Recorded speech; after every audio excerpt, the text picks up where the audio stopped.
Hello दोस्तों, welcome back to my YouTube channel student life में। तो आज की वीडियो में हम सीटेट दिसंबर 2024 के विषय में बातचीत करने वाले हैं।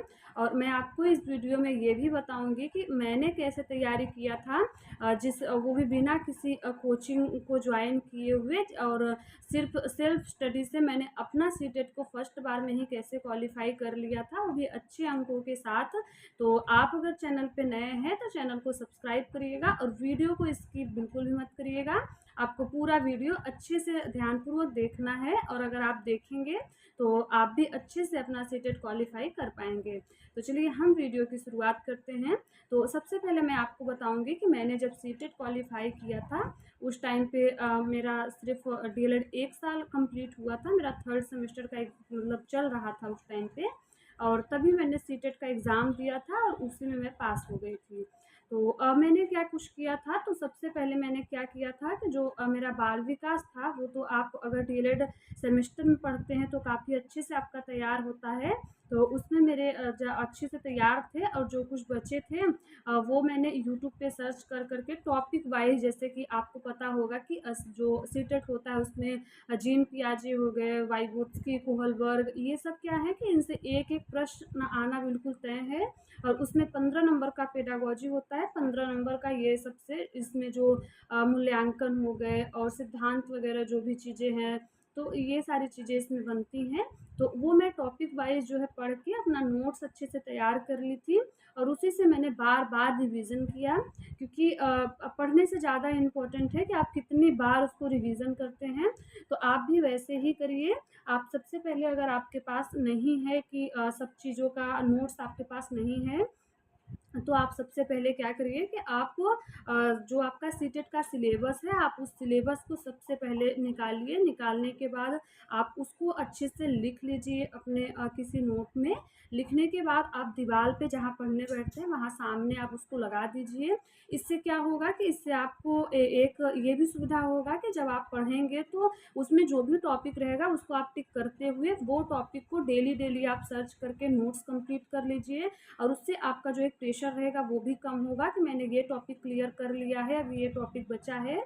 तो इससे आपको पढ़ने में बहुत आसानी होगी, और आपका जो ये थोड़ा प्रेशर है दिमाग पे वो भी कम हो जाएगा। तो आप सबसे पहला काम यही करिए, और उसके बाद में जो टॉपिक आपको ज़्यादा कठिन लगता है उसको आप 2-3 बार रिवाइज करिए। उसको अच्छे से यूट्यूब से सर्च करेंगे तो काफ़ी अच्छे अच्छे वीडियोज़ आपको मिल जाएंगे। तो आप उससे अपना तैयारी खूब अच्छे से कर लीजिए। इसी तरीके से आपको प्रत्येक विषय के लिए करना है। आप सिलेबस को निर्धारित करने के बाद आप टॉपिक वाइज पढ़िए। इससे ये भी रहेगा कि आपका जो टारगेट है वो रहेगा कि आज मुझे इस चीज़ को कंप्लीट करना है, वो चीज़ को कंप्लीट करना है। तो आप स्किप नहीं करेंगे कि नहीं, क्योंकि आपके मन में भी एक टेंशन रहेगा कि मैंने अभी इतने टॉपिक नहीं क्लियर कर पाया है, इतने टॉपिक का नोट्स बनाना है। तो सब कुछ आपकी आंखों के सामने होगा तो वो काफ़ी अच्छा होगा। कई बार हम भूल जाते हैं कि हमने क्या पढ़ लिया है और क्या नहीं पढ़ा है। तो ऐसे ऐसे ही करके आपके जो 5 सब्जेक्ट हैं, पाँचों विषय के जो है आपको इसी तरीके से करने हैं कि पेडागोजी को जो है वो यूट्यूब से प्रैक्टिस करना है।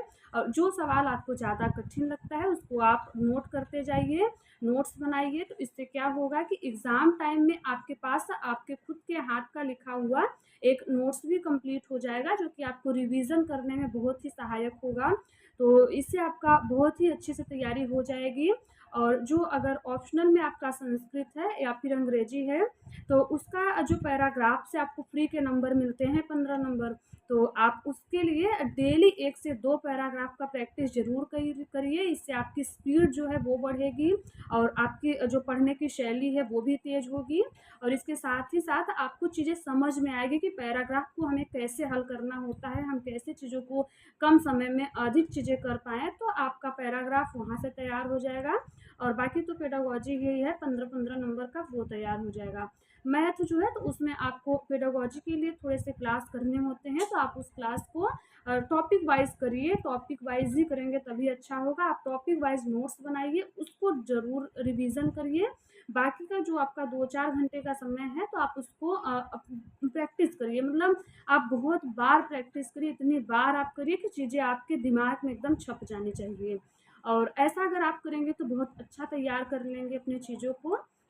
बाकी मैथ में आपको डरने की ज़रूरत नहीं है, बहुत कुछ उसमें हार्ड नहीं पूछा जाता है, सामान्य चीज़ें ही पूछी जाती हैं। तो मैंने भी ऐसे ही किया था, वही चीज़ें मैं भी आपको भी बता रही हूँ कि अगर आप लोग भी ऐसा ही करेंगे तो आप अच्छे से तैयार कर लेंगे। हम क्या करते हैं कि हम चीज़ों को समझ नहीं पाते हैं कि हमें क्या करना चाहिए, क्या नहीं करना चाहिए, और हमारे पास कोई सिलेबस नहीं होता है, कुछ नहीं होता है, सिर्फ़ हम जो ही पाते हैं वही पढ़ते जाते हैं, वही पढ़ते जाते हैं। हमें यही नहीं पता होता है कि हमने टॉपिक कौन से कंप्लीट कर लिए हैं, कौन से छूट गए हैं। तो आपको कोई भी टॉपिक छोड़ना नहीं है, आपके पास अभी पर्याप्त समय है। आप 1 महीने के अंदर पूरे टॉपिक को क्लियर कर लीजिए, उसके बाद बचा 1 महीने का समय, तो उसमें आप रिवीजन करिए। अब ये बात हुई 1 से लेके 5 तक वालों के लिए। अब जो छात्र 6 से 8 तक का एग्ज़ाम देना चाहते हैं, तो उनके लिए रामबाण है एनसीईआरटी। आपको एनसीईआरटी पढ़नी ही पड़ेगी, आप कुछ भी कर लेंगे, क्योंकि अगर आपने ऑप्शनल में जैसे कि चूज़ किया है जो कि 60 नंबर का आता है, तो उसके लिए आपको एनसीईआरटी बहुत ही अच्छे से पढ़नी होगी, क्योंकि मैंने खुद देखा है कि उसमें आप समझिए कि लाइन से ही प्रश्न उठा लिया जाता है। तो इसके लिए आपको 6, 7, 8 के जो एनसीईआरटी की बुक्स होती हैं, उसको अभी से लेके एकदम अच्छे से आपको 2 से 3 बार एकदम पढ़ लेना है। तो अगर आप 2 से 3 बार उसको पढ़ लेते हैं, तो आपका बहुत अच्छे से क्लियर हो जाएगा। और जो 3 सब्जेक्ट हैं, उसमें आपको बहुत ज़्यादा ध्यान देने की ज़रूरत नहीं है, क्योंकि अगर आप 1 से 5 के लिए पढ़ेंगे, तो भी आपका इक्वल दोनों में तैयार होगा, और अगर आप 6 से 8 के लिए पढ़ेंगे, तो दोनों में इक्वल तैयार होगा। तो उम्मीद करेंगे कि आपको चीज़ें अच्छे से समझ में आ गई होगी। अगर फिर भी आपके मन में कोई डाउट्स हैं, तो आप कमेंट बॉक्स में लिख दीजिएगा, मैं उसका जवाब आपको ज़रूर दूँगी। तो वीडियो कैसा लगा आप कमेंट बॉक्स में ज़रूर बताइएगा। आपसे फिर मिलते हैं नेक्स्ट वीडियो में। धन्यवाद।